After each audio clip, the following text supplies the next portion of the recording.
2011년 9월 4일 하나님께서 우리에게 주시는 말씀은 마태복음 24장 31절에서 46절입니다.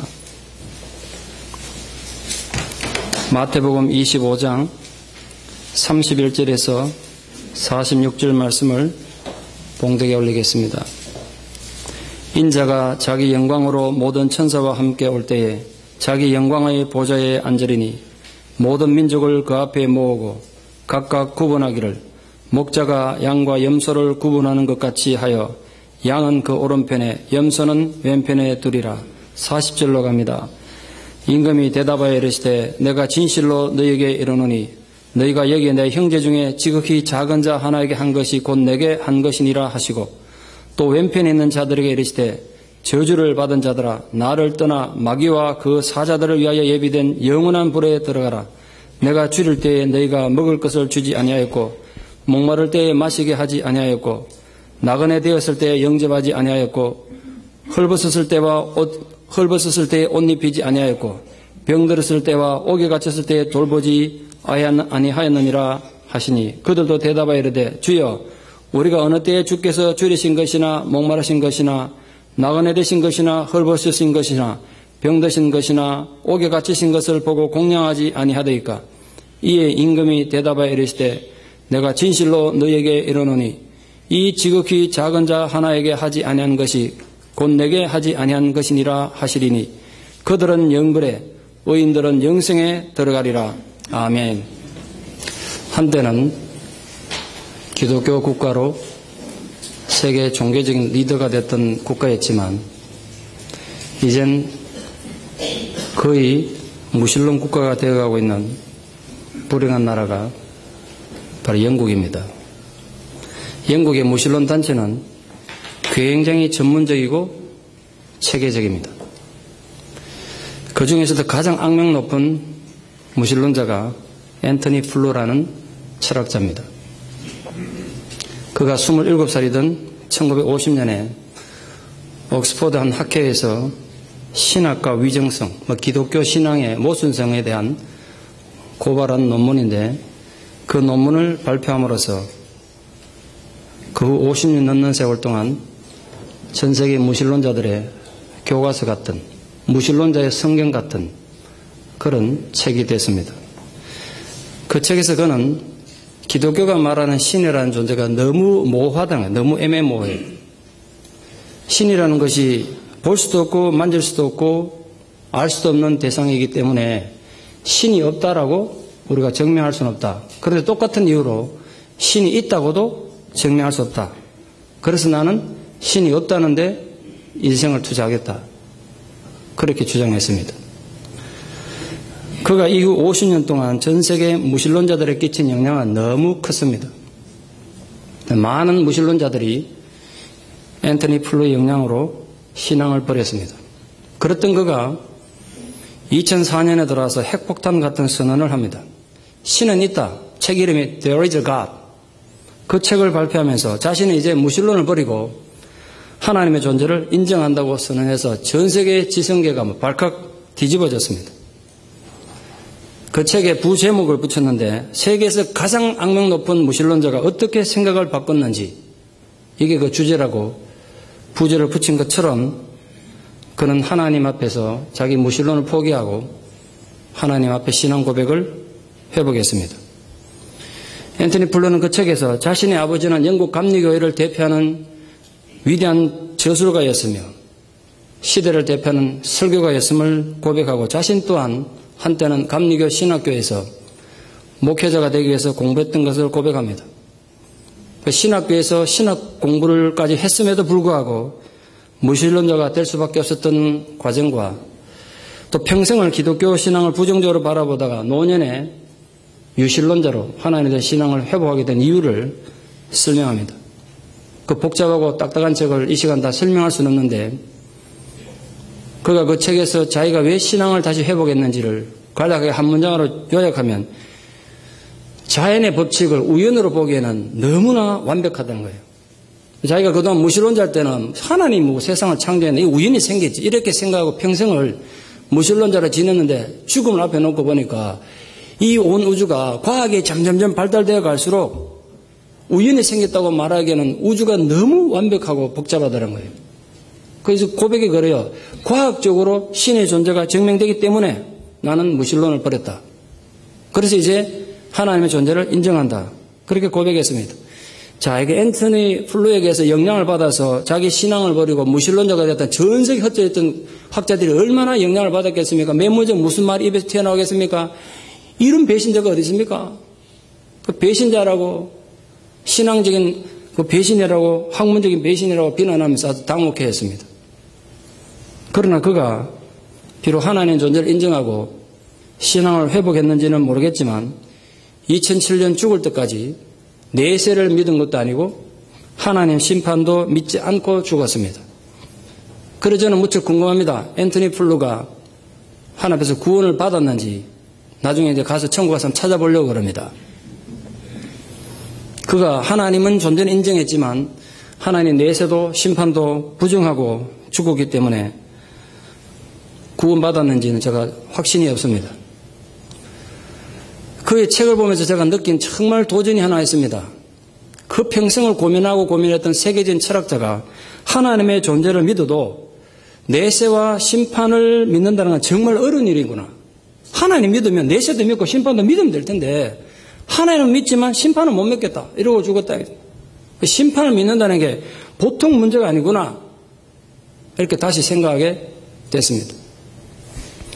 어떤 사람들은 무신론자에서 내세도 심판도 믿지 않습니다.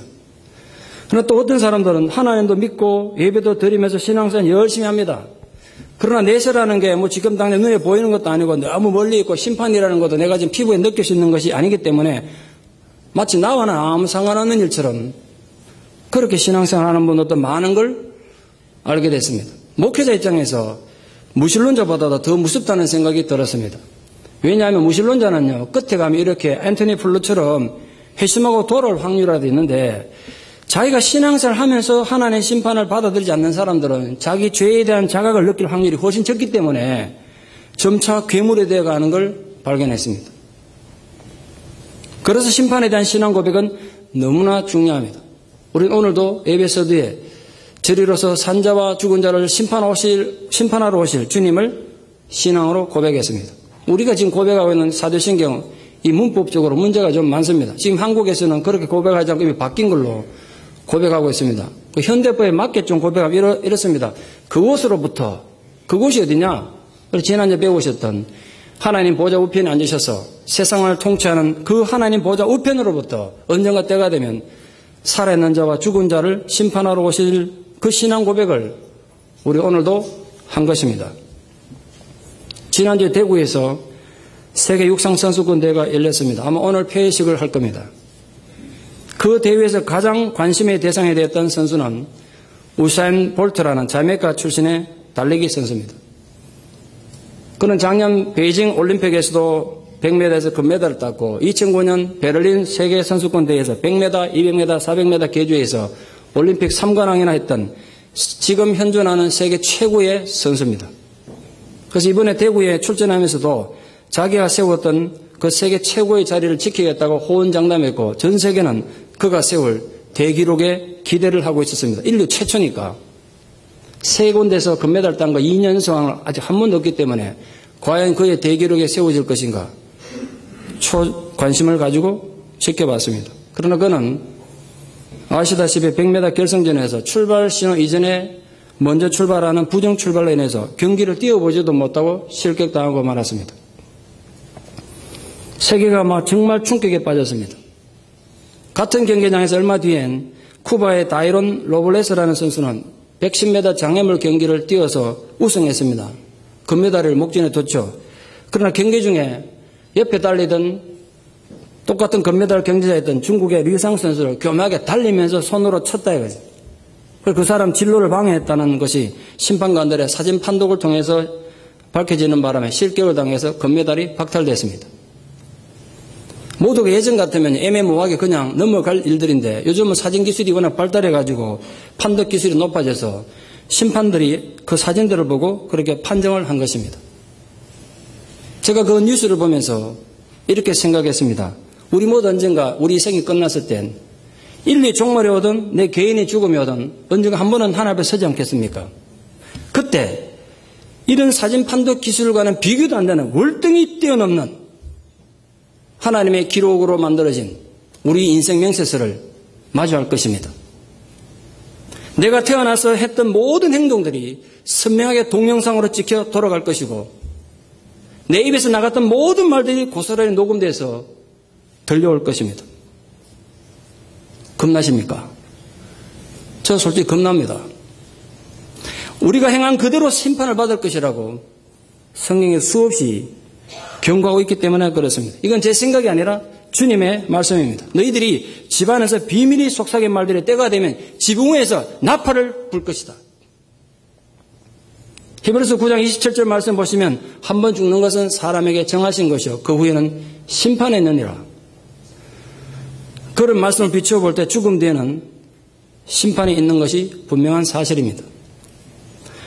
물론 심판이 기독교의 기본 교리가 된 건 사람이 만들어낸 것이 아니고 최초로 기독교가 생길 때부터입니다.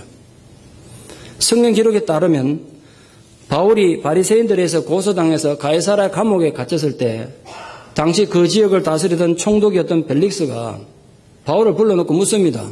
도대체 기독교가 무슨 종교인데 이렇게 시끄럽냐? 네가 믿는 기독교가 도대체 무슨 종교길래 이 감옥까지 왔냐? 그렇게 물었습니다.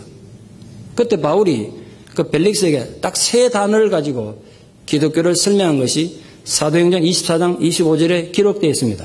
그때 바울이 기독교라 이런 종교입니다. 설명할 때 의와 절제와 장차 다가올 심판이 기독교입니다. 그렇게 설명했습니다. 근데 그 설명을 들은 벨릭스가 두려워서 떨었다고 성경이 기록하고 있습니다. 한번 생각해 보시죠. 막강한 권력을 가진 총독이 일개 죄수에 지나지 않는 바울의 말을 듣고 왜 무서워하고 두려워했겠습니까? 벨릭스가 의와 절제라는 말 때문에 두려워했겠습니까? 그건 결코 아닐 것입니다. 벨릭스 또한 장차 있을 심판에 대해서 들었을 때 무신론자이면서 권력자이던 총독조차 두려워 떨었던 것입니다. 우리가 오늘도 사도신경을 통해서 예수님의 재림을 고백하고 그 재림은 예수님 언젠가 이 세상 다시 오시면 이 세상 끝나는 거 아니겠습니까? 그 심판을 위한 재림이라는 것을 우리 오늘도 신앙으로 고백했습니다. 우리는 오늘 신앙 고백을 통해서 하나님 보좌 우편에서 온 우주를 통치하고 계신 예수 그리스도께서 언젠간 산자와 죽은 자를 심판하시기 위해 이 땅에 올 것을 고백했습니다, 여러분. 상징으로 절대 생각하지 마십시오. 언제가 이루어질 일이란 말이에요. 산자와 죽은 자, 그 의미가 뭐겠습니까? 전통적으로 두 가지 해석이 가능합니다. 언젠가 예수님께서 이 땅에 재림하셨을 때 그때 살아있는 자들이나 또는 죽어서 묻혀있는 자들 모두가 해석이 가능합니다. 또 다른 해석은 영적으로는 살아있는 자들과 또는 육신적으로는 살아있지만 영적으로 죽은 자들을 구분하는 그런 말로도 해석이 됩니다. 두 가지 다 성경적인 근거가 있기 때문에 의미가 있습니다. 자, 전자의 해석을 따르면 지금 현재 살아있든지 아니면 죽어서 어딘가 묻혀있든지 간에 모두가 주님의 심판의 대상이라는 뜻입니다. 후자의 뜻을 따르자면 오늘 본문처럼 예수 그리스도의 가르침을 따르고 하나님의 말씀에 순종하는 자가 살아있는 자라면 악을 행하고 진리를 떠나서 살면서도 회개치 않는 악한 사람들을 영적으로 죽은 자로 표현했습니다. 그들 모두가 때가 되면 예수 그리스도 앞에 심판받을 것입니다. 궁극적으로 언제인지 모르지만 예수 그리스도께서 재림하시면 신앙인이든 불신앙인이든 인정하든 인정하지 않든 모두가 심판의 대상입니다.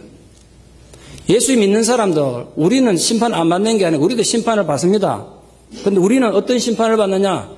예수 그리스도를 구주로 고백하는 자들은 생명의 심판으로 영생의 심판을 받는 것이고 진리를 외면하고 불순한 자들은 죽음의 심판, 오늘 본문에 있는 사단과 그의 부하들을 위하여 예비된 영원한 불에 들어가기 위한 심판을 받는다는 것이 성경의 가르침입니다. 이 온 우주의 창조, 세상의 창조는 성부 하나님의 주도하에 이루어졌지만 마지막 심판은 성자 예수 그리스도에 의해서 이루어진다는 것이 성경의 가르침이어서 우리 그렇게 오늘도 고백한 것입니다. 그 심판의 광경은 성경에 여러 번 묘사가 되어 있는데 아주 엄숙하게 묘사가 되어 있습니다. 그 성경 얘기를 이 자리에 다 할 수는 없지만 한 가지만 좀 예를 들면 바울은 자신의 마지막 편지에서 그 심판의 무서움을 자기 자식 같은 젊은 후배 목사 디모데에게 경고하고 있습니다. 디모데후서 4장 1절에 3절에 바울이 이렇게 말합니다. 이 디모데후서 4장 1절은 우리 기독교 신앙 고백에 굉장히 중요한 본문이니까 좀 이해해 주시고 알아주시기를 부탁합니다. 하나님 앞과 살아있는 자와 죽은 자를 심판하실 그리스도 예수 앞에서 그가 나타나실 것과 그의 나라를 두고 엄히 명하노니 너는 말씀을 전파하라. 때를 얻든지 못 얻든지 항상 힘쓰라. 범사의 오래 참음과 가르침으로 경책하며 경계하며 권하라. 때가 이르리니 사람들이 바른 교훈을 받지 아니하며.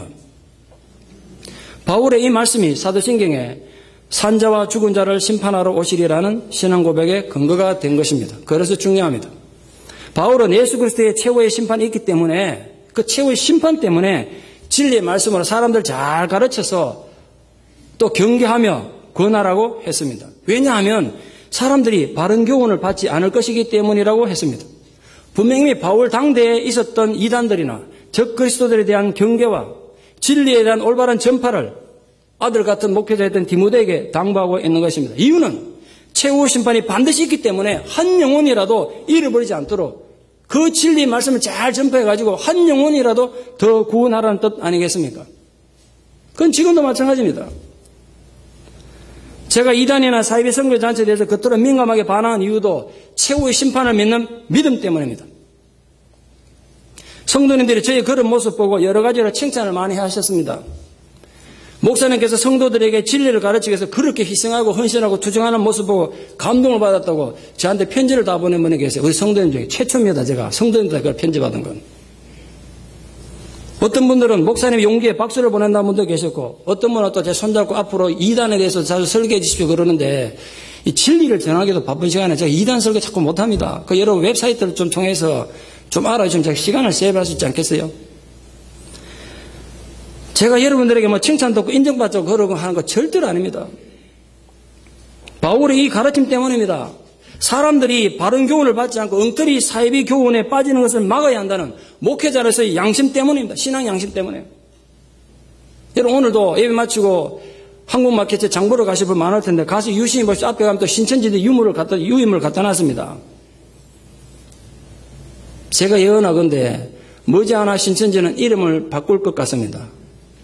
왜냐하면 이단들이 걸어가는 그 패턴이 있는데 이단들이 정통교회에서 계속 이단의 공격을 받으면 맨 먼저 이름부터 바꿉니다.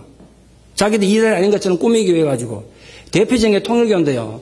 통일교가 하도 이단을 공격을 받으니까 그 다음에 그때는 한참 한국이 반공, 성공 이게 유행했습니다. 그래서 성공회로 바꿨습니다. 이름을. 그것도 시간이 지나니까 참가정 바로 세우기 이렇게 바꿔놨습니다. 이거 모르는 사람들 2단인지 3단인지 모르는 사람들은 간판이 참가정 바로 세우기 이래서 저기 가면 우리 가정 회복되는구나 이래서 많은 사람들이 빠졌습니다. 그 2단들 특징이 수시로 이름을 바꿉니다. 그 이름이 많다는 자체가 벌써 불순한 거예요. 기독교면 죽어도 깨나도 기독교지 왜 이름을 바꾸냐고. 그래서 여러분 정말 조심하고 정신 차리지 않으면 신앙의 순수성을 지키기가 참 힘든 세상 삽니다. 근데 그건 초대교회 때부터 그랬어요. 어떤 단체를 2단으로 규정할 때는 그래서 신중해야 됩니다. 그래서 여러분이 분명한 성경적인 기준과 근거를 알아야 돼요. 그래야 첫째는 여러분이 2단의 무서움을 알게 되고 저는요 한 가정 안에 한 명이 2단에 빠지니까 그 온 가정이 얼마나 고통받는지 너무 많이 봤습니다. 그건 진짜예요. 무슨 마약 중독자, 알코올 중독자보다 더 심해요. 너무 고통받아요. 뭐 방법도 없어 그거.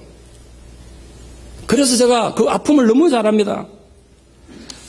또한 2단에 여러분이 빠지지 않을 수 있기 위해서 여러분 아셔야 됩니다. 오늘도 나가다 보면 유인물 갖다 놨는데 부디 가서 정독을 하십시오. 근데 한 가지 부탁하는 건요. 교회가 완벽하지 못하기 때문에 이 세상 어느 교회가 완전하겠어요? 어느 목사가 완벽하겠냐고요? 교회에서 상처받고 시험 드는 거 인정합니다. 그렇다고 시험 들고 마음이 상처받았다고 2단으로 가면 되냐고요? 사람들이 어디가 있지? 예? 이때까지 거기서 배우고 들은 진리는 얻어가고 2단으로 가냐고? 제가 다른 교회 가는 거 이해해요. 갈 교회 많잖아요. 정통교회. 그 여러분 적어도 이단에 대해서 아무 생각 없이 뭐 거기 가도 괜찮다 이런 생각이면 큰일 나는 거예요. 여러분 영원히 죽는 건데. 나중에 여러분 죽고 난 뒤에 영원히 딱 심판대 앞에 섰을 때 그때 내가 박상관 목사 말을 들을 걸 때가 늦다고요. 늦어. 그때 분명히 제가 이렇게 한 설교들이 기준이 될 겁니다. 너희 목사한테 들었잖아 니가. 그렇게 피를 토할 때 니 뭐 했냐? 기준이 될 거라고요. 성경에는 최후 심판에 대한 너무나 많은 교훈이 있습니다. 저는 개인적으로 최후 심판에 대해서 가장 직설적으로 가장 절박하게 설명한 분은 예수님이라 생각합니다. 예수님이세요. 예수님. 물론 바울이나 다른 사도들도 많이 설명했습니다만 그들의 표현은 완곡적인데 예수님 표현은요 진짜 우리가 눈으로 보는 것처럼 동영상이 돌아가는 것처럼 너무 사실적으로 설명을 하셨어요. 알곡과 가라지 비유나 열처녀의 비유나 양과 염소의 비유나 달란트의 비유나 이 뒤에 세 가지는 오늘 우리가 읽은 마태복음 25장이 전부 나오는 겁니다. 마태복음 25장은 저는 어릴 때 무서워서 못 읽었습니다. 읽으면 너무 살벌해요. 여러분 자꾸 신앙이 나태해지거나 또 불평이 자꾸 나오거든요. 마태복음 25장을 한 번만 좀 읽어주세요. 그 외에도 많습니다. 예수님께서 심판에 대해서 말씀하신 게. 물론 사도들 편지에도 많습니다. 신약 성경 그 짧은 책 안에서만 심판을 위한 예수님 재림. 예수님이 재림한다는 건 인류의 최후를 말하는 거고 심판을 위해 오시는 건데 그 심판을 위한 재림에 대해서 무려 300번도 넘게 얘기하고 있습니다. 그래서 확률로 따져보면요. 13절마다 한 번꼴로 심판을 얘기한 거예요. 하나님이. 신약 성경에 많은 주제가 있지만 가장 빈도수가 높은 주제가 뭔지 아십니까? 심판입니다. 심판. 그만큼 중요하고 그만큼 무섭기 때문에 말씀한 거 아니겠어요? 그런데 많은 사람들이 이 하나님의 심판에 대해서 시비 거는 사람 많습니다. 자신이 사랑으로 창조한 세계를 자신의 손으로 심판하는 신을 나는 도저히 상상할 수 없다. 이런 철학자들 많습니다. 네, 그런 책 참 많이 읽어봤습니다. 무신론자들뿐 아니라 신학자들까지도 그렇게 얘기하는 사람 많습니다. 사랑의 신이라는 하나님이 모든 죄를 용서하지 않으시고 왜 어떤 사람 천국으로 어떤 사람 지옥으로 보냈냐 이거야. 그건 하나님 사랑의 하나님으로 자격 없는 거 아니냐. 하나님의 신이 너무 옹졸한 거 아니냐.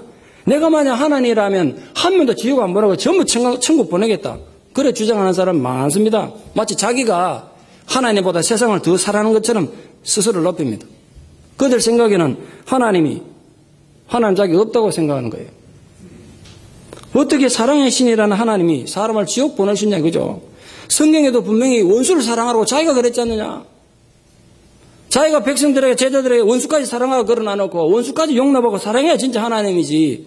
자기는 왜 사람들을 원수도 사랑 안 하고 지옥 보내냐. 그건 하나님답지 못하다. 그렇게 주장하면서 심판을 부정합니다. 무신론자만이 아니라 믿는 사람들까지도 그렇게 주장하는 사람이 있습니다. 그래서 또 하나 이단이 생겨나는 것입니다. 그래서 어떤 이단들은 아예 지옥 자체를 최후 심판 자체를 부정합니다. 천국도 부정합니다. 이 땅 이 지구상에서 언젠가 천국이 이루어질 거고 여기에서 천년왕국이 이루어진다고 주장합니다. 여러분 천국도 없고 지옥도 없으면 인생 참 살기 좋을 텐데 그죠? 내 멋대로 살 수 있을 텐데 혹시 또 관심이 계십니까? 여러분 집에 가끔 와가지고 배를 누르는 이단들이 그렇게 가르치고 주장한다고요. 나 그 사람들 예수를 왜 믿나 몰라. 자기들 가르친 대로 천국도 지옥도 없어 마음대로 엔조이하고 살지. 그럼 왜 믿나고 그 예수를. 요즘은요 정통 교회에서도 심판에 대해서 설교하는 횟수가 점점점 줄어든다는 기록을 봤습니다. 되도록이면 기분 좋은 소리를 할 것이지 안 그래도 살기도 힘든데 왜 성도들 데리고 지옥 간다는 소리 하냐 이거죠. 이건 어떤 의미에서 독선이고 나쁜 심리가 아니냐 이겁니다.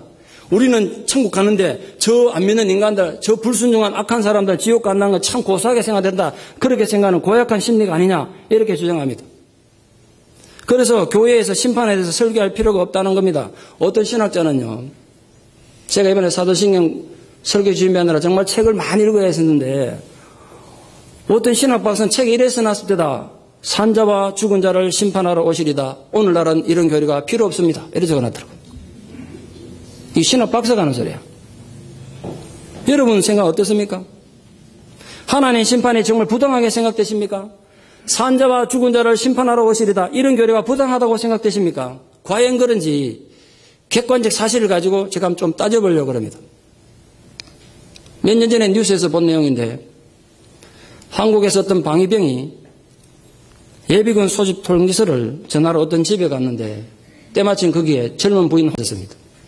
성령이 동한 이 방해병이 그 부인을 성폭행했습니다. 완전 범죄를 꿈꾸느라 여인을 죽였어요. 거실에서 그렇게 우당탕탕 거리니까 하필 그 어린애가 방 안에 자고 있다가 깨가지고 나오다가 그 광경을 목격했습니다. 자, 엄마를 죽였으니까 완전 범죄를 해서 아이까지 죽여야 됩니다. 그래서 죽였습니다. 어떻게 하면 이 완전 범죄를 꾸밀 것인가? 그래서 이불에 뒤집어 세워놓고 석유를 붓고 불을 질렀습니다. 그리고 잡혔습니다. 그런데 판사가 뭐 괜찮다. 젊은 나이에 얼마나 성욕을 참기 힘들었으면 남의 안에 강간을 다 했겠냐. 내 다 이해한다. 그리고 얼마나 네가 두려웠으면 어린애까지 죽였겠냐. 내 다 이해하니까 나가서 잘 살아라. 그래 판결해야 됩니다. 만약 하나님의 심판을 부정한다면 그래야 되는 거 아닙니까? 지난주에 있었던 일입니다. 한국에서 보험금을 노린 30대 딸이 50대 어머니는 칼로 찔러 죽이고 아버지는 아파트 베란다에서 떠밀어 죽였습니다. 죄인을 심판하는 하나님 부당하다고 주장하는 그들의 의견을 따르자면 하나님께서 이래 판단하셔야 됩니다. 뭐 살다 보면 그럴 수 있지. 얼마나 살기 힘들었으면 부모를 다 죽였겠냐. 내 다 이해한다. 앞으로 보험금 타거든. 그거 가져가서 행복하게 살기를 축원하노라. 이래야 된다고요. 그렇지 않습니까? 그러면 우리가 정말 하나님의 사랑이 크고 위대하구나. 아멘 할렐루야 찬양할 수 있겠습니까? 그걸 정말 하나님의 사랑을 할 수 있겠냐고요. 하나님보다 더 세상을 사랑한다고 또 하나님보다 더 큰 사랑을 행사하려는 사람들도 그 강간당해 죽은 사람이 자기 아내든지 자기 딸이라면 그렇게 비참하게 죽은 어린아기가 자기 아이라면 생각이 달라지지 않겠어요? 그런 고통 가운데서 똑같은 소리 하는지 한번 보고 싶어요. 인간 사회라는 것이 법과 심판이 없으면 애당초 존재할 수가 없습니다. 기본적인 질서를 위해서는요, 법과 심판은 불가피한 것입니다. 하나님께서는 인간을 꼭두가시로 만들지 않았습니다. 그래서 인간은 누구나 자기 의지대로 삶을 선택하는 인격체입니다. 그렇기 때문에 인간이 죄를 지을 때 그대로 두는 건 사회 질서를 무너지게 할 뿐 아니라 하나님 공의를 무시하는 만행을 저지르게 되는 겁니다. 물론 인간의 법에도 한계가 있고 약점이 있습니다. 법 자체가 완전해도 인간이 불완전하면 문제를 일으킬 수도 있고 또 법 자체가 불완전할 수도 있죠. 아무리 법이 완전해도 인간 자체가 죄인이고 불완전하다 보니까 적용을 또 잘못할 때도 있지 않겠어요? 인간이 불완전하기 때문에 그렇습니다. 이번에 설교를 준비하는데 문득 작년에 미국의 메이저리그에서 있었던 일이 생각이 났습니다. 작년 미국 메이저리그에서 9회 말 투아웃 카운트까지 단 하나의 안타도 허용하지 않았던 디트로이트 팀의 투수였던 아만더 라갈라라는 선수가 있습니다. 자기 생애 첫째로 처음으로 퍼펙트 게임을 눈앞에 두고 있습니다. 퍼펙트 게임 뭐냐면 1점도 안 준 것뿐만 아니라 안타 하나도 안 주는 겁니다. 이거는 정말 힘든 겁니다. 미국 야구 역사상 130 역사상 딱 20번 있었고 이번에 21번째 대기록에 세워지는 거니까 모든 뉴스가 초점이 거기 가 있었습니다. 마지막 타자 하나만 아웃시키면 이 선수는 자기 생애 최초로 퍼펙트하게 아마 죽을 때까지 두 번 다 힘들 겁니다. 그걸 이루는 거고 미국 역사상 21번째 대기록에 세워지는 것이었습니다. 기대대로 마지막 타자가 내야 평범한 땅볼로 1루수에서 아웃이 됐습니다. 드디어 퍼펙트 게임이 그 위협이 달성된 것입니다. 그런데 정말 놀랍게도 누가 봐도 우리 같이 야구의 문외한이 봐도 분명히 아웃인데도 불구하고 1루 심판이었던 짐 조이스가 세이브를 선언해버렸어요. 제 생각에 마음으로는 1루를 걸었는데 손이 이래 돼버렸나 봐. 그랬던 것 같아요. 자기 마음은 아웃 그랬는데 아웃 이래 돼버렸나 봐. 입으로는 아웃해서 손으로는 막 세이브 되거나. 그게 한번 결정나면 못 고친대요. 이 사람도요, 자기가 세이브라고 오심하는 순간 자기가 잘못된 걸 알았대요. 그래서 신문에 보니까 시합이 끝나고 이 투수한테서 무릎 꿇고 울면서 빌었대요. 이건 보통 일이 아닙니다. 한 사람 생애에 정말 중요한 기록을 날려버린 거 아닙니까? 오죽 이 사건이 답답하고 안타까웠으면 그 다음날 백악관 정례 브리핑에 백악관 대변인이 이렇게 말했습니다. 아만다 라갈러가 퍼펙트 게임을 달성한 것으로 메이저리그가 인정해 주기를 바란다. 공식 논평을 다 했어요. 그렇지만 메이저리그 커미셔너가 말하기를 오심이든 어쨌든 간에 한번 내려진 판정은 뒤집을 수가 없다. 판정 분복을 불가하다는 걸 입장을 받겠습니다. 또 다른 기록을 남겨줘. 그 오심은 메이저리그 130년 역사상 최악의 경우로 기록이 됐습니다. 이런 메이저리그 심판이면요, 나름대로 실력 있는 사람들입니다. 아무나 하는 거 아닙니다. 대단한 사람들이 할 텐데도 그렇게 실력 있는 사람들도 엉터리 판정을 내리고 역사의 길이 나는 오심을 내리는 거 보고, 야, 인간의 판단이라는 거, 인간의 심판이라는 거 참 문제가 많구나. 제가 이 생각을 했어요. 그러나 하나님의 심판은 결코 그런 오류가 없다는 거 이해하셔야 돼요. 하나님 심판에는 정말 누구나 인정할 수밖에 없는 공의가 특징이라고요. 완벽한 정의가 있다고요. 누구에게나 동등하게 적용되는 보편적 정의가 하나님의 심판의 내용입니다. 왜 심판이 있어야 되고 벌이 있어야 됩니까? 사회 질서를 유지하기 위해서입니다. 그것이 하나님 사랑의 또 다른 모습입니다. 여러분 잊지 마십시오. 하나님 사랑은 심판하는 사랑입니다. 질투하는 사랑이라고 얼마나 말씀하신지 아시겠어요? 그 의미를 아시겠습니까? 무슨 짓을 해도 용납하고 받아들이는 건 사랑이 아니라 방종입니다. 무관심입니다. 자식이 나와가지고 살인 강도짓을 하고 아무리 나쁜 짓을 해도 부모가 가만히 용납하고 가만두는 건 그건 결코 사랑이 아닙니다. 자식을 사랑한다면 아버지가 회초리를 들고 무섭게 말하겠죠. 또 거짓말하고 또 나가서 나쁜 짓 하면 이 회초리가 부러지도록 너 혼낼 거야. 이 회초리 맞는 것이 무서워서라도 나쁜 짓 하지 마. 그리고 자식이 잘 볼 수 있는 정도로 현관 위에다가 회초리를 딱 걸어뒀습니다. 오면 가면 그 회초리를 보고서라도 그것 때문에라도 무서워갖고 죄 안 짓도록 나쁜 짓 안 하도록 올바로 살도록. 자, 한번 생각해 봅시다. 이때 아버지 진심이 뭡니까? 언젠가 한 번만 걸려들어라. 내가 그럼 이 회초리가 부러지도록 내가 혼낼 것이다. 즉 심판이 그 아버지 마음입니까? 아니면 아직 자식이 인격이 모자라고 성격적으로 문제가 있기 때문에 저 회초리가 무서워서라도 두 번 다시 죄 짓지 않고 똑바로 살기를 원하는 게 부모 마음입니까? 거기에 대한 대답은 제가 할 필요가 없을 것 같아서 하지 않겠습니다. 그런데 문제는 자식입니다. 자식이 오해를 합니다. 현관문을 닫을 때마다 기분이 나쁩니다. 왜? 채찍을 쳐다볼 때마다 기분이 나빠. 아버지는 나를 정말 미워하는 것 같아요.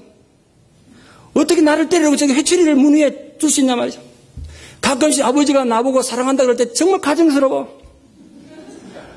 아버지가 나를 사랑한다면서 또 회초리를 준비할 수 있냐고. 내가 100번을 고쳐 생각해도 이놈의 집을 떠나야지. 그래야 내가 살지. 나는 자유로 떠날 거야. 그리고 가출하는 자식이 한둘이 아닙니다. 왜냐하면요, 저도 가출해 보던 전과자거든요. 그래서 집 떠나는 아버지 자식들 마음 내가 너무너무 잘 알아요. 그 아버지를 이해하지 못해서, 아버지 사랑도 이해 못하고, 아버지 채찍을 이해 못해가지고, 겨우 초등학교 4학년이던 1967년에 제가 가출했지 않겠습니까? 67년에 태어나지 않은 사람도 많지, 여기. 보통 가출할 때 빈손으로 안 가는 거 아시죠? 저도 그래서 빈손으로 안 갔습니다. 어머님이 갯돈 주려고 모아놓은 거, 장롱이 잠겼길래, 베개로 유리 깨가지고, 돈 2,000원 훔쳐갖고, 갇혔습니다. 가출했다고요. 내가 두 번 다시 이 집에 돌아오지 않으리라. 그래서 내가 그런 짓 했지. 돌아올 것 같으면 절대 안 그랬죠. 그때 떠날 때마음은요, 내가 이 집하고 이제 오늘부터 있는 끝이 끝난다, 이제.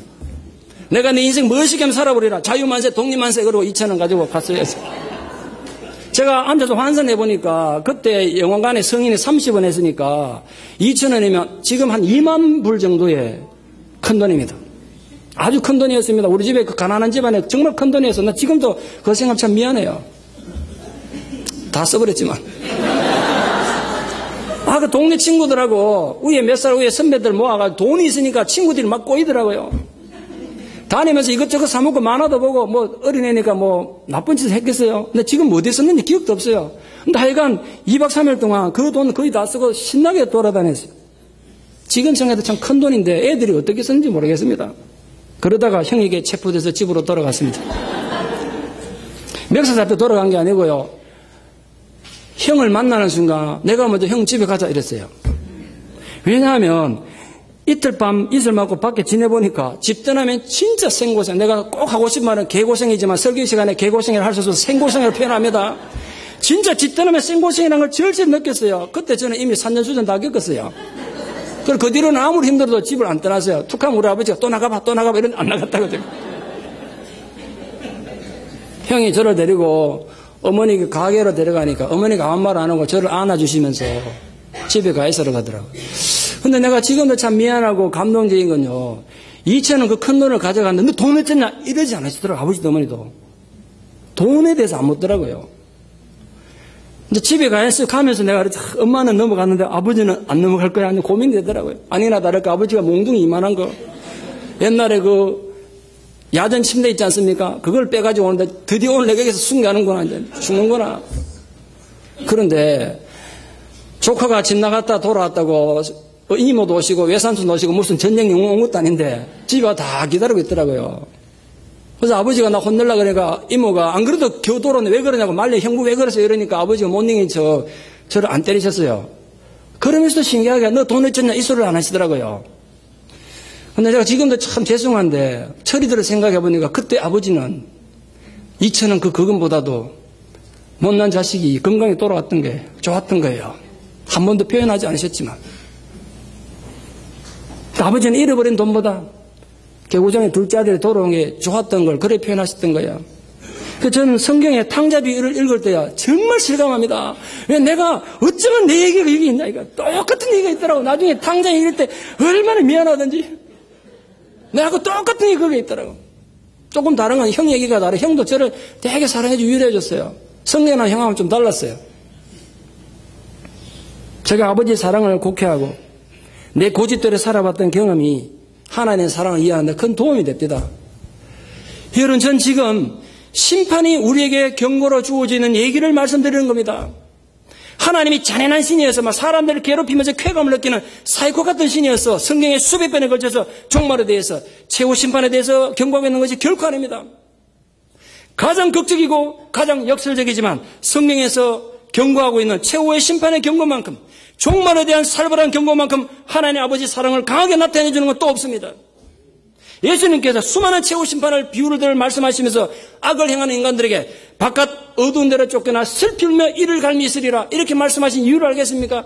이 비유 보세요. 문학적 표현을 얼마나 살벌한 표현인가. 얼마나 괴로웠으면 슬피 울며 이를 갈 것이다. 아, 살벌하잖아요 표현이. 근데 그 표현의 의미를 아시겠습니까? 그 속에 담겨있는 얼마나 끔찍한 사랑이 들어있는지.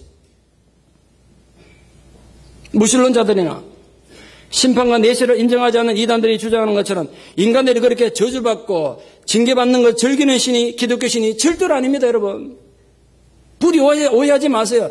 그 경고의 메시지는 절대로 그런 비극이 너에게는 일어나지 않기를 바란다는 하나님 아버지의 간절함이 들어있는 것입니다.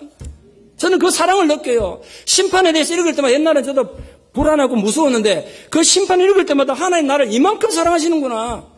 너에게는 이런 일이 절대 일어나서는 않는다고 우리에게 말하는 거 아닙니까 여러분? 연약하고 허물 많은 인간도 자기 자식에게 그런 마음을 가지고 있는데 하물며 하늘 아버지께서 오죽하시겠어요 여러분? 부디 하나님 제발 좀 오해하지 마세요. 절대로 잊지 마십시오. 기독교는 심판의 종교 맞습니다. 그러나 그 심판은 하나님 아버지 사랑의 결정판입니다. 하나님 사랑의 절박함이 심판으로 드러나 있습니다. 우리 망하러 하는 게 아닙니다. 우리 죽이려 하는 게 아니에요. 어떻게 하든지 우리를 살리는 하나님 아버지 마음이 거기 있습니다. 절대로 하나님의 사랑을 하나님 아버지 마음을 왜곡시키지 마십시오. 소돔과 고모라를 심판하러 갔을 때 하나님께 대하여 아브라함이 항변했습니다. 아니 하나님 세상을 심판하셔야 될 하나님께서 어떻게 의인을 악인과 함께 처벌하십니까? 하나님께서 공의를 행해야 되지 않습니까? 그게 아브라함 혼자만의 생각이 아니라 일반적인 인간들의 정의입니다. 만일 하나님께서 세상을 심판하실 때 히틀러 같은 악한 자도 그냥 넘어가고 분열을 농간하고 살해한 추악한 범죄자도 다 눈 감아 주신다면요. 한평생 고통받고 하나님 말씀 실천하다가 압제를 당했던 사람들이 하나님의 대모버릴지도 몰라요. 그게 하나님 정의입니까? 라고 대말지도 모른다고요. 인간의 기본적인 정의가 그걸 용납하지 않아요. 어떤 사람도 이렇게 주장합니다. 그러면 당신들이 말하는 기독교가 말하는 그 전지전능한 하나님이 인간을 애초에 만들 때 아예 죄를 짓지 못하도록 만들면 되지 않나 이거야. 왜 마음대로 죄는 짓게 만들어 놔놓고 책임을 묻냐? 그게 기독교가 사랑이냐? 그렇게 또 모든 책임을 하나님께 돌려요. 그래서 우리 시대 최고의 순교자는 하나님이란 말까지 등장하게 됐습니다. 온갖 못된 짓들, 악행들은 인간이 다 저질러 놔놓고 원망은 하나님께 자꾸 하니까 하나님 억울한 순교자가 되시다는 뜻이죠. 그러나 하나님은 인간을 결코 꼭두가시로 만들지 않으셨습니다. 아담을 죄짓지 못하도록 처음부터 만들었으면 에덴 동산에서부터 범죄하는 일은 없었을 것이라는 불평은 인간의 역사만큼이나 오래된 것입니다. 그러나 하나님은 우리 인간에게 자유의지를 주셨습니다.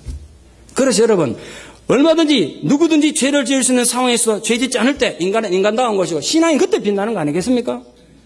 그때 신앙에는 멋이 있는 거죠.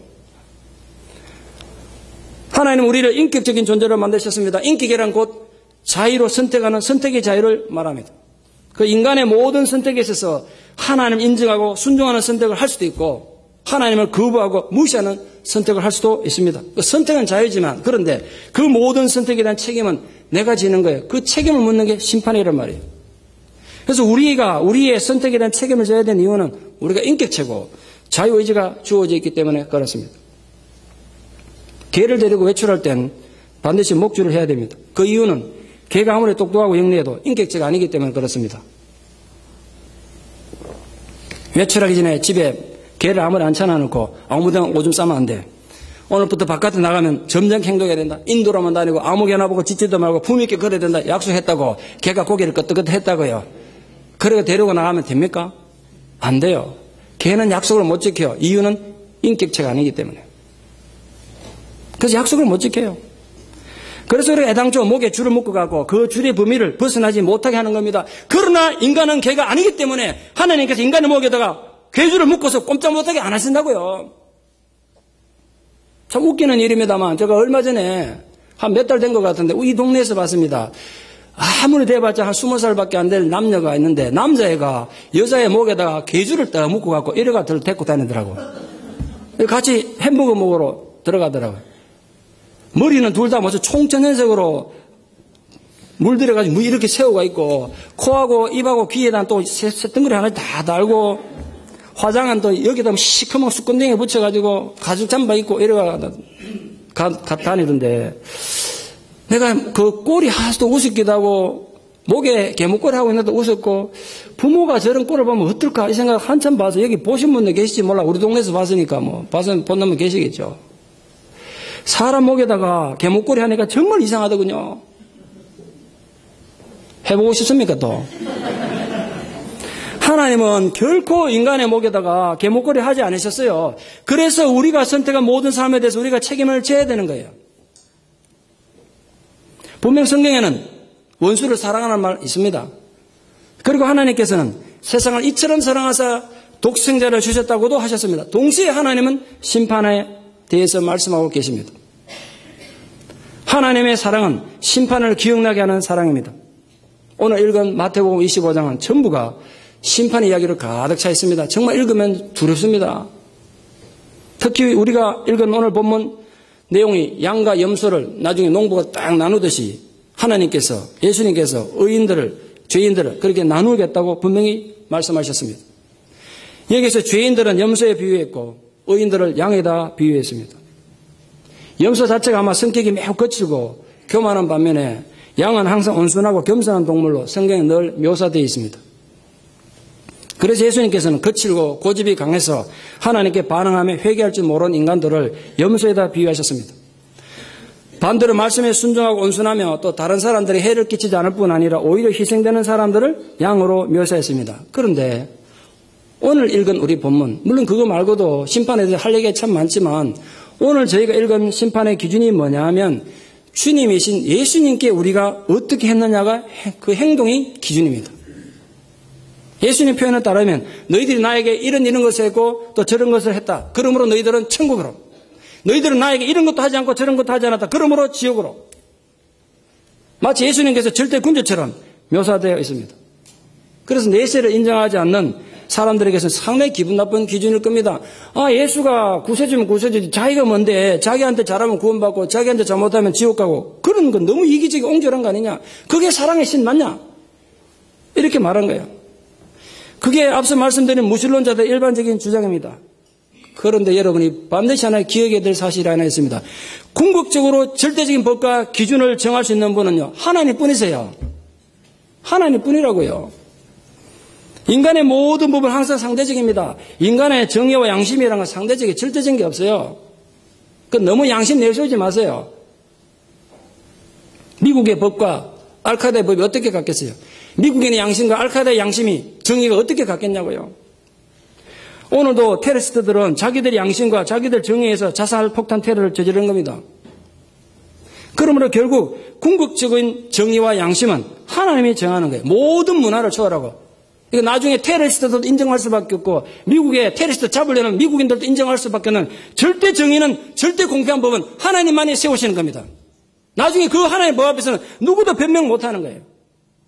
그러면 어떤 인간도 감히 하나님께 대해가지고 하나님 이렇게 해야 되고 하나님 이러시면 안 됩니다. 이런 요구를 절대 할 수 없습니다. 왜? 하나님만이 질서와 정의와 법을 정할 수 있기 때문에 그렇습니다. 예수님께서 자신에게 행한 것이 기준이라고 했을 때도 결국 내용 보세요. 그게 하나님을 위한 것인가 인간을 위한 것인가? 인간을 위한 것이었습니다. 그래서 예수님의 심판의 기준 또한 자기 중심적인 이기적인 것이 아니라 바로 인간들을 위한 거예요. 오늘 본문에 그 정신이 아주 강하게 나타나 있습니다. 예수님을 위하고 하나님을 위한다는 건 결국은 형제 중 지극히 작은 자에게 사랑을 행하는 것이었습니다. 결코 우주 저 멀리 나와가지고 신적인 존재를 만나가지고 무슨 극적인 것을 행해야 심판에서 칭찬받는 게 아닙니다. 우리의 평범한 일상의 삶 속에서 우리가 행하는 일상의 삶이 결국 심판의 대상이고 내용입니다. 형제 중 지극히 작은 자는 꼭 신앙인만을 의미하는 건 절대로 아닐 것입니다. 우리가 만나는 굶주리고 헐벗은 이웃들, 억울하게 감옥에 갇히고 병든 이웃들입니다. 어떤 사람들은 우리가 어떻게 사랑하느냐 결국 하나님을 사랑하는 것이라는 것. 그걸 잊지 마세요. 구원이란 로마서가 분명히 가르치는 바와 같이 오직 하나님 은혜로 받는 건 맞습니다. 그런데 은혜로 구원받고 자기 죄를 회개한 사람은 이웃을 위한 삶을 살아야 하는 것입니다. 오늘날 우리가 하나님을 사랑한다는 건 도대체 뭘 의미하겠습니까? 우리 한번 깊이 반성해 볼 필요가 있습니다. 우리가 정말 주님의 양이라면 이 땅에 살면서 예수 그리스도께서 보이신 그 사랑을, 본을 실천하며 살아야 되는 겁니다. 특별히 사회적 약자에 대해서 주님의 사랑을 우리가 대신 나타내야 되는 것입니다. 하나님께서 기다리고 또 끝까지 기다리시지만 끝까지 하나님의 사랑을 거부하는 자는 다시는 돌이킬 수 없는 영원한 불에 들어간다는 경고가 성경에 수없이 많습니다. 거기서는 다시는 회개할 기회가 주어지지 않는 영원한 형벌을 받는다고 경고하셨습니다. 지옥에까지 가서도 죽은 뒤에도 회개할 수 있다고 가르친 사람도 있던데 정말 큰일 날 소리입니다.